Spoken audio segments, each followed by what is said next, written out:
Hi there, welcome to The Drum, I'm John Barron. Coming up tonight, the High Court sends the government's asylum seekers laws back to where they came from. The Man of Steel hardly rates a mention in the Bush memoirs. And Julia Gillard's nationality somehow lost in translation. Our panel tonight, Tim Soutphommasane from the think tank Per Capita, Triple J breakfast host Tom Ballard, and in Melbourne tonight, John Hurd from the Spectator. First, to this landmark High Court ruling on asylum seekers that throws into doubt the government's offshore processing plans. The court found 2 Sri Lankans who had their refugee claims denied were treated unfairly. The judgment means asylum seekers held in offshore detention centres can no longer be prevented from appealing against decisions in Australian courts. Immigration Minister Chris Bowen is considering his response. The High Court has not found that the excision of certain islands in Australia is unconstitutional.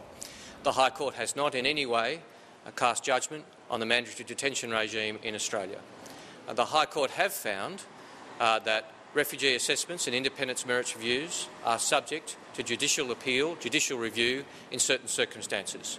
They would go to procedural fairness and potentially to other legal questions.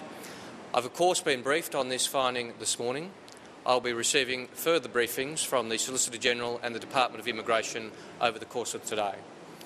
I will be recommending to my Cabinet colleagues an appropriate response in coming weeks. The Shadow Immigration Minister Scott Morrison says this is a sign that Labor's system just isn't working. The government is faced with any number of challenges here in addressing this crisis of their own making. People will be taking appeals to courts. And I assume not just the High Court, but potentially all the way through the court system. People will have to remain in detention. The government, with already a detention crisis which is out of control, may well decide to just let people out. And I can't imagine what message that would send.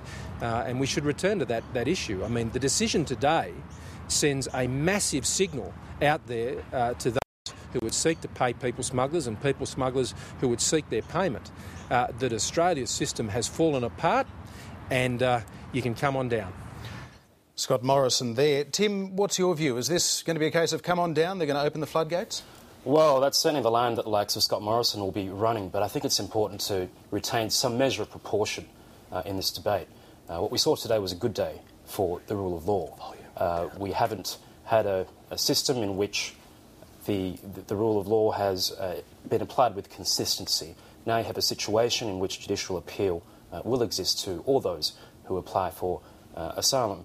But the victory for the bleeding hearts, as it were, over the Bogans today might be short-lived. I think we're likely to see a continuation of a very divisive public debate about asylum seekers. One hopes that there will be bipartisan leadership on this issue, but it's hard to see that forthcoming. Tom, your thoughts? Yeah, I mean, it strikes me as giving people who were put into detention, the rights of our legal system is really a victory for Australia and the legal system. And look, I just think it's great that Larry Emder was asked for his comments on the situation. I think it's good news. He should get in there a lot more often, I think, yeah. John Hurd in Melbourne, is this a bad look for the federal government? Does this potentially undermine not just this particular measure, but their credibility on a whole raft of issues in the asylum seeker area? Yes, I think politically it is a failure for the Gillard government, and actually it's a bit of a failure for the asylum asylum seekers / refugee processing policy of the previous government as well. That's a political consideration, but legally I think I'd support Tim and Tom and say that this is actually a victory for Australian law, and any time our High Court reaffirms Australian values like procedural fairness and judicial review, I think that's a good thing for the country. Tim, there is a potential downside for asylum seekers, though, in maybe having this extra avenue of appeal through Australia's judicial process.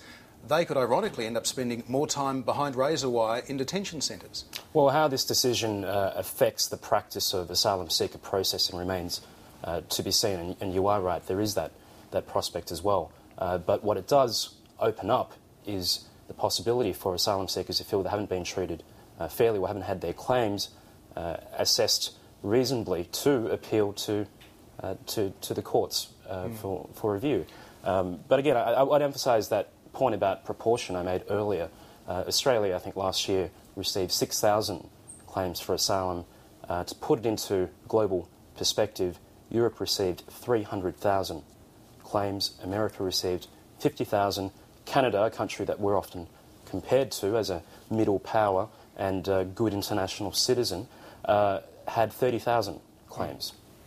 It was a busy day for the High Court today. Another important judgment came down. Obviously, these are decisions that aren't all made on the one morning, but they bring them out on the one day. And this could affect thousands of tertiary university students in Australia. The High Court ruled in favour of one girl who claimed textbooks and travel expenses against her youth allowance. She also had a full-time job. The court said those payments should be classified as ordinary income, meaning that she and many other students are going to be able to claim educational costs as tax deductions. And that could be potentially very expensive for Australian taxpayers. John Hurd, are you concerned that this could really blow out the federal budget? Yes, as I understand it, the Treasury Red Book that was delivered in the last few months actually claimed that if the claims were made out in this case at the High Court, that it would be a substantial fiscal burden on the budget and on the federal government. What concerns me in particular about this decision, separate to the merits of the case, because I don't doubt that the court has made the right decision on the merits of the case and in applying the law, what I would doubt, though, is the political move behind it. There are a number of people who think that education should be free, that the government should pay for their textbooks, for their iPads, for their MacBooks, for their tertiary training and the rest of it. If that is the case, those people should make the arguments in the political sphere, tell the people how much it's going to cost and who's going to pay for it. Yeah. Tom, what's your view on this? Because apart from anything else, this shows that there are a lot of students who are having to earn a lot of money just to pay their own way through university. You pay all this tax as you go, and then you're presented with here's a $50,000 bill, here's your diploma with it. Yeah, it's a lot of money. I come from a regional area, and a big part of finishing school is taking a year off to work enough to meet the certain criteria you need to have the right amount of income, so then you can be eligible for the youth allowance and that kind of stuff, so you can go to, say Melbourne or something like that and actually go to university. To bring down the tone a bit, this reminds me of the West Wing, where one of the big ideas they had was to count off, the education costs as a tax benefit. So it's some interesting parallels. But I think hopefully this will stand up, and uni students will be able to claim everything that's vital to their education on their tax, including beer and pimps and hose outfits. Hopefully that can happen. It's a bit of a worry when the best policy direction's coming out of old copies of the West Wing. Well, it's a great series, John. Great series. It is.